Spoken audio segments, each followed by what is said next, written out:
Here's a mistake that breaks accessibility for millions of users. Many developers style divs or spans as buttons, completely breaking keyboard navigation. Let's fix that.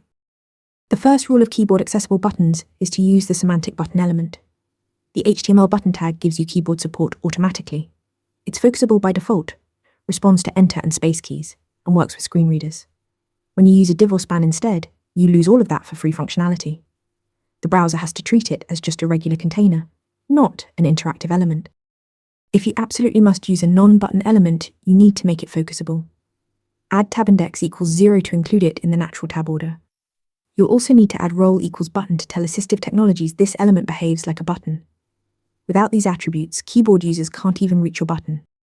Next, handle keyboard events properly. Buttons must respond to both enter and space keys. Add event listeners for key down and check if the key is enter or space, then trigger your click handler. Native button elements do this automatically, but custom elements need this logic explicitly coded. Finally, provide visible focus indicators. Use the focus visible pseudo class to show an outline when users navigate with keyboards. Avoid removing outlines globally with outline none. Keyboard users rely on these visual cues to know where they are on the page. A clear focus ring is essential for usability. To make buttons keyboard accessible, start with semantic HTML button elements.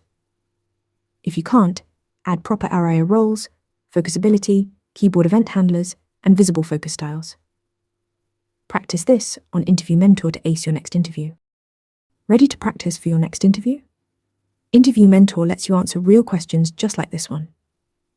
After each answer, you get a detailed grade and personalized tips to improve. Watch your scores climb as you keep practicing.